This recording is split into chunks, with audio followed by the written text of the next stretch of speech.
dalam Islam itu ya, kita itu ya diminta untuk punya empati. Empati itu kita merasakan apa yang dirasakan oleh orang lain. Nah, kalau banyak dari kita yang sulit hidupnya, maka Allah Subhanahu Wa Taala itu memberikan suatu hal yang kemudian bisa kita ambil hikmahnya, puasa. Berapa banyak dari kita itu sekarang itu ya nggak bulan Ramadan juga mereka juga berpuasa gitu ya, karena kesulitan dalam kehidupan. Kalau kita ya mungkin sebagian dari kita luar biasa ya, makannya terjamin dan lain sebagainya. Maka kita diminta untuk berbagi, merasakan apa yang dirasakan oleh orang lain, terutama mereka yang kesulitan. Terkait dengan jiwa filantropinya orang Indonesia, alhamdulillahnya ini seperti gayung bersambut. Mereka di saat yang sama mereka itu berbagi, di saat yang sama juga ya kita diminta oleh Allah Subhanahu Wa Taala untuk ya berbagi di bulan yang baik ini. Bahkan Rasulullah SAW itu satu waktu ya pernah dijelaskan kepada oleh sahabatnya bahwasanya Rasul itu adalah seseorang yang paling suka berbagi. Karena Rasulullah SAW ajwadun nas wa ajwadu ma yakunu fi Ramadan, dan paling baiknya, paling sering berbaginya itu ketika bulan suci Ramadan. Bahkan ada satu waktu beliau itu setelah sholat subuh itu buru-buru pergi ke rumahnya, buru-buru pulang. Sahabat bingung ada apaan, masalah atau ada masalah apa. Ternyata beliau itu belum mengeluarkan sedekah paginya di hari itu. Jadi beliau itu nggak pernah nyimpen hartanya, dan terutama di bulan Ramadan. Jadi alhamdulillah orang Indonesia itu ya kita punya kebanggaan tersendiri, mempunyai rasa empati yang tinggi terhadap mereka yang berkesusahan, terutama di bulan Ramadan itu luar biasa. Kalau kita lihat di Mekah sendiri saja, ya itu yang paling banyak berbagi di sekitar Masjidil Haram itu ditanya coba orang mana? Pasti orang Indonesia, paling banyak. Ya sampai mereka buat konten untuk menyadarkan yang lain gitu terkait dengan pentingnya berbagi. Jadi ya teman-teman ya ini baik sekali. Kita punya rasa empati di bulan suci Ramadan ya, meningkatkan perasaan kita ya sama orang lain, bisa merasakan apa yang dirasakan oleh orang-orang yang kesulitan ya, dan itu ya adanya di bulan ini ya, bisa kita banyak berbagi di bulan ini.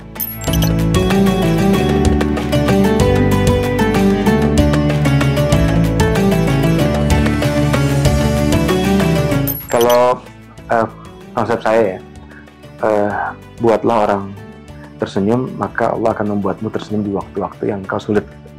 Kenapa? Karena ketika orang memberikan satu hal yang baik, ya, otomatis kita akan membalas hal tersebut.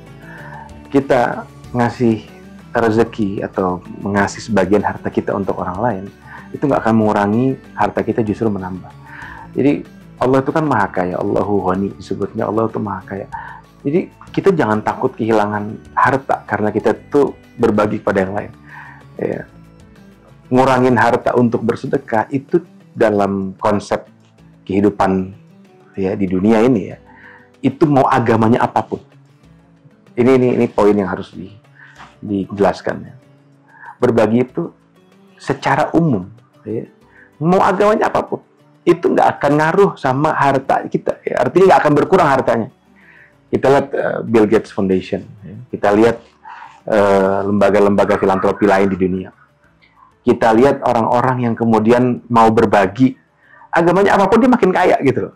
Jadi apalagi ini kita tambahan kita di bulan Ramadan, di saat yang sama kita adalah orang-orang yang orang-orang Muslim yang berpuasa. Itu bisa dibayangkan betapa besarnya ganjaran yang diberikan oleh Allah kepada kita gitu. Kalau orang lain yang non-Muslim saja itu diberikan keistimewaan juga karena dia berbagi, kita yang orang Islam di bulan suci Ramadan kemudian kita berbagi, otomatis ini hal yang hal yang menjadi value added lah. Jadi jangan pernah berpikir apa yang kita keluarkan kemudian itu menjadi pengurang harta kita, justru menambahkan. Makanya saya tadi katakan ya, buatlah orang lain tersenyum, maka Allah akan membuatmu tersenyum di waktu-waktu yang mungkin kau sulit.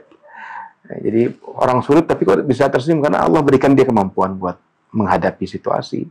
Dan orang yang berbagi nih, ini perlu digarisbawahi juga, orang yang berbagi itu, kalau bahasa kita itu, orangnya itu selalu beruntung. Kenapa? Karena dia gimana ya, jadi favoritnya Allah itu seperti apa sih? Kan dia jadi kasirnya Allah di muka bumi. Pada suatu waktu, Nabi Ibrahim alaihissalam tuh hobinya tuh ngasih makan orang. Nabi Ibrahim tuh hobinya ngasih makan orang. Dia kalau ketemu orang hobinya tuh makan bareng, kumpul. Pada suatu waktu, ada seorang zindik atau seorang ateis lewat di depan rumahnya, dia nggak ajak makan karena dia tahu, oh ini orang hina Allah nih, nggak mau saya. Kemudian apa yang dilakukan, apa yang terjadi ya? Kemudian setelah itu Nabi Ibrahim perutnya sakit, ketika habis makan perutnya sakit. Kemudian datang malaikat Jibril mengatakan, engkau ini kan hobinya kan ngasih makan barang ya. Tapi kok satu waktu kok kau menolak seorang kakek-kakek ateis, zindik yang kemudian engkau tidak ajak makan gitu loh. Nah, tapi dia ini seorang ateis, seorang yang nggak percaya sama Tuhan dan lain sebagainya. Terus kata malaikat Jibril kemudian membawa pesan kebahagiaan tadi. Terus siapa yang ngasih makan sampai umur kakek tadi itu tua? Gitu. Ya, yang beri makan adalah Allah Subhanahu Wa Taala. Jadi engkau jangan kemudian menjudge seseorang. Oh ini berbagi sama seperti kita bagi takjil, tanyain dulu agamanya apaan, ya kan? Sorry nih, mohon maaf, agamanya apa? Atau mungkin puasa apa enggak? Nggak perlu, berbagi aja yang banyak. Ya, jadi konsep dalam Islam nggak ngerti siapa yang kita bagi, pokoknya dia manusia, ya ada di muka bumi ini, berbagi saat mereka puasa pun ataupun tidak, itu nggak akan berpengaruh sama pahala yang sama pahala yang diberikan oleh Allah. Jadi sekali lagi ya, kita ini bulan puasa ya adalah bulan perlombaan, olimpiadanya ibadah, seluruh ibadah diperlombakan di bulan ini.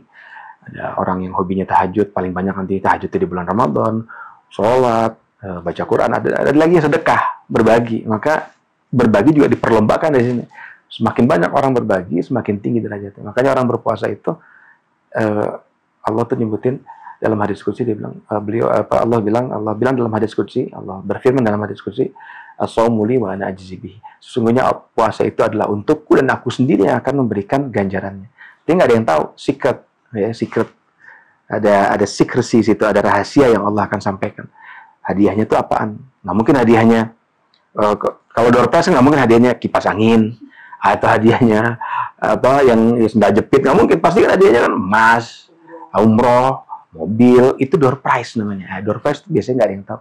Apalagi door prize-nya Allah sendiri yang berikan ganjarannya. Jadi puasa saya sama puasanya Mbak itu udah pasti berbeda. Biasa saja puasa Mbak jauh lebih tinggi kadar di sisi Allah SWT. Karena mungkin dimanfaatkan dengan baik. Banyak sedekah, banyak puasa, banyak mengaji, ya, banyak kemudian tadabbur. Begitu.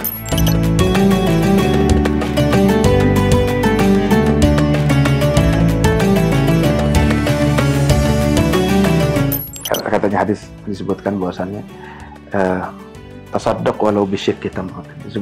Disebutkan bersedekahlah engkau walaupun dengan setengahnya buah kurma. Buah kurma itu buah yang paling mudah didapat dulu ya. Sampai sekarang pun kita Indonesia sekarang isinya kurma semua. Hari ini isinya kurma semua. Murah sekali. Sekilo mungkin harganya sekitar 100 atau mungkin 80 sampai 90 ribu. Tergantung jenisnya. Artinya banyak, berlimpah luas. Negara nggak ada yang numbuh pohon kurma di dalamnya. Tapi alhamdulillah begitu banyak, belum lagi kiriman kurma dari Raja Salman dan lain sebagainya, belum lagi ini dan itu. Masa kita nggak bisa berkorban dengan setengah buah kurma saja? Dan pahalanya orang yang memberikan berbagi ketika bulan suci Ramadan, terutama di takjil, terutama masalah buka puasa, itu seperti dia berpuasa juga. Jadi pahala puasa orang tadi itu juga sama kayak dia juga. Tapi bukan berarti menganulir dia nggak perlu puasa lagi gitu, nggak, tetap harus puasa. Tapi pahalanya bertambah gitu. Karena dia memberikan tadi itu sedekah ataupun takjil dan lain sebagainya. Saya pun ada programnya, kita punya program 10.000 takjil di dapil saya. Itu yang kita bagikan di seluruh tempat, ya, di seluruh tempat di seluruh Tangerang Raya. Nah, fungsinya itu buat apa? Buat membangkitkan semangat orang-orang. Kita bisa berbagi dengan 10.000 takjil itu bukan terus kemudian kita harus punya barang yang uang yang banyak, tapi enggak, kita punya kemauan. Dari sebelum saya jadi anggota dewan pun kita juga melakukan hal yang sama. Nah, ketika kita jadi anggota dewan pun hal yang sama tadi bisa menjadi satu kelipatan yang besar gitu ya. Jadi kan punya efek yang lebih tinggi lagi. Nah, jadi kalaupun nggak bisa juga pakai apa namanya kurma, ya kita banyakin senyum aja. Banyakin senyum aja. Ya kalau senyum nggak mau ngasih pun nggak mau ngasih juga, menurut saya itu hal yang aneh gitu ya. Berkata yang baik, tersenyum sama orang, itu kalau surur ya. Orang itu kalau ngomong ketemu sama kita, baju kamu apa namanya cantik sekali, ya. Terus kamu juga orangnya juga. Ketika dipuji kan orang seneng kan. Nah itu masukkan hati, dimasukkan perasaan senang kepada hati, di dalam hati-hati mereka, itu pun adalah sebuah kebaikan. Yang ketemu orang, nah baju lo jelek banget sih, ya, pakaian lo kok gini banget sih, dikomplain semua dari ujung kaki sampai ujung rambut. Pasti orang tadi juga merasa hal yang gak nyaman. Jadi kita bisa berbuat apapun itu selama itu dalam koridor kebaikan, dan Allah pasti akan mengganjar.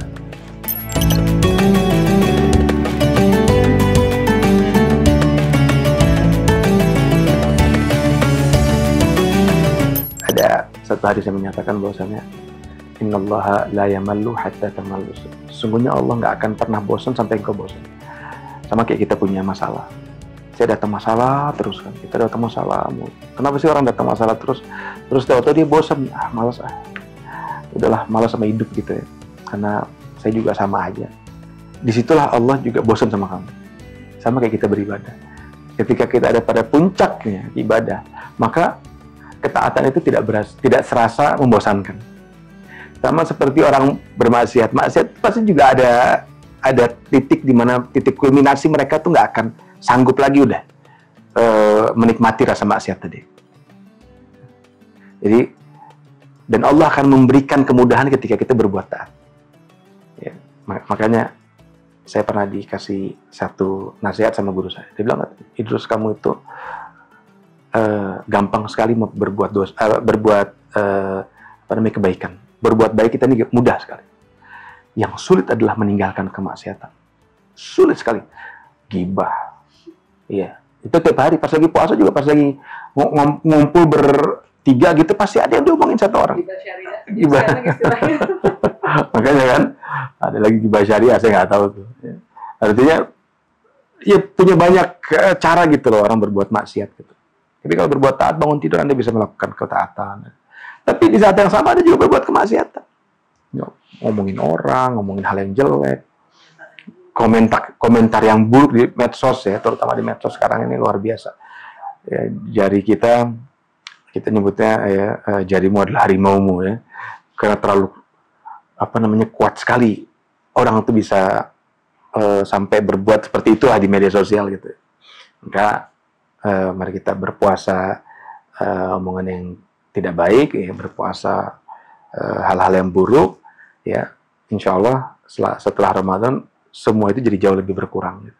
Kan menurut ilmu psikologi, 21 hari kita melakukan hal yang sama, itu setelahnya kita akan melakukan hal tersebut terus. Jadi mudah untuk melakukan hal itu menurut psikologi. Jadi kita punya logically dan juga spiritually di saat yang sama gitu. Secara logik emang benar, secara spiritual ternyata benar juga.